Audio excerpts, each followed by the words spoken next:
Assalamualaikum warahmatullahi wabarakatuh. Waalaikumsalam warahmatullahi wabarakatuh. Melanjutkan tentang uzlah yang lalu, sekalan nomor 34. Bahwasanya uzlah itu adalah kita menyendiri dari makhluk. Tujuannya untuk kita tidak larut dalam kemaksiatan, biar kita tidak juga kena fitnah. Tapi uzlah zaman dulu kita berangkat dari gunung ke gunung, hutan ke hutan, menyendiri, tidak bercampur dengan orang lain supaya tidak terpengaruh dengan orang lain. Tetapi saat ini walaupun kita menyendiri, tetap bisa berkumpul dengan orang lain dengan melalui HP. Makanya cara yang efektif di sini sebetulnya menyendirinya bukan secara fisik, tapi menyendiri secara rohani. Bagaimana caranya? Ya ada metodologinya. Yang masuk ke Torekoh ini. Kenapa harus menyendiri? Itu Ibnu Athaillah mengatakan la tashab man la yunhiduka haluhu wala yadulluka anillah maqaluhu. Jadi jangan berteman dengan orang yang perbuatannya tidak menyemangati kamu dan perkataan-perkataannya tidak menunjukkan kamu ke jalan Allah. Itu kita hindari. Urusannya cuma dunia, yo fisik kita hidup di dunia ya tetap urusan dunia. Tetapi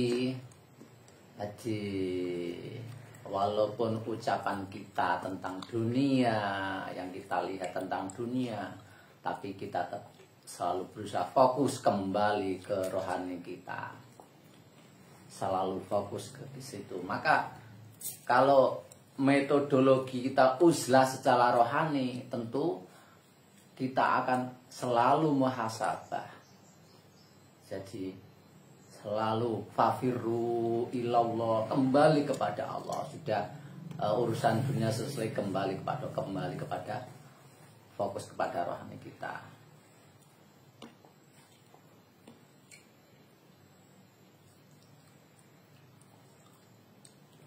Banyak tadi pernyataan-pernyataan ulama yang menyatakan bahwasanya saat ini adalah saat sudah waktunya uzlah. Menepi. Di dalam hadis disebutkan bahwasanya Nabi bersabda, tatkala hina layak manurojul jalisahu, tatkala seseorang tidak aman dari temannya. Di dalam hadis lain, anadzalika zaman kathirun khutoba'uhu, pada masa itu banyak ahli khutbah. Ya, kayak saya ahli khutbah ini. Qalilun ulama'uhu, tapi sedikit ulamanya. Ulama di sini adalah ulama akhirat, bukan ulama yang cuma pinter-pinteran dalil dunia, tapi ulama orang alim secara dohir rohani, bisa menunjukkan bagaimana jalan menuju Allah. Itu yang ulama, yang warasatul anbiya. Karena Nabi menurunkan dua hal, ilmu jasmani dan ilmu rohani. Jadi yang kita kuasai bukan ilmu jasmani saja, yang penting adalah malah ilmu rohani, karena itu yang bisa menjadikan rohani kita kembali kepada Allah Subhanahu wa Ta'ala. Jadi di masa banyak orang yang khutbah, penceramah, tetapi sedikit ulamanya.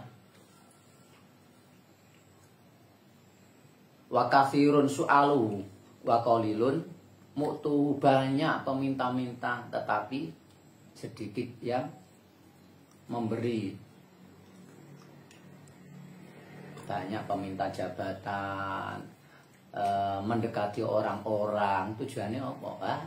Berharap mendapatkan sesuatu dari orang tersebut, oleh jabatan, dicintai dan lain sebagainya.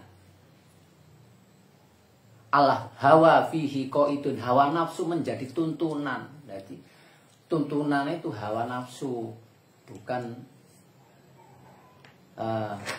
rohani.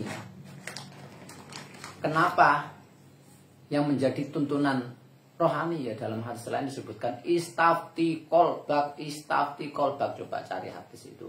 Nah, Nabi mengatakan mintalah fatwa kepada hatimu. Sebetulnya kalau kita minta fatwa kepada hati cukup, tidak mengikuti kemauan hawa nafsu. Yang membedakan hawa nafsu dan ilmu hati itu apa? Ada ya, belajar di sini kan. Nanti akan diajari.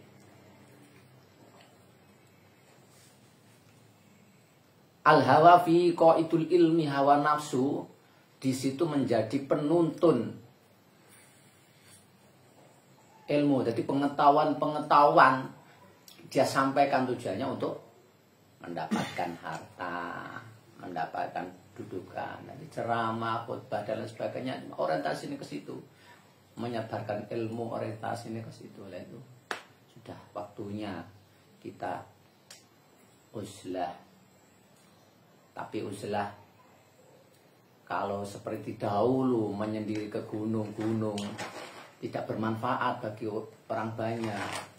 Uzlah zaman sekarang yang cocok adalah uzlah rohani. Di dalam visi kita menebarkan dakwah dan menanggung segala risiko yang dihadapi, tapi rohani tetap kita fokus kepada Allah Subhanahu wa taala.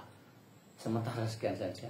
Wallahu muwaffiq ila aqwamit thoriq. Assalamualaikum warahmatullahi wabarakatuh. Waalaikumsalam.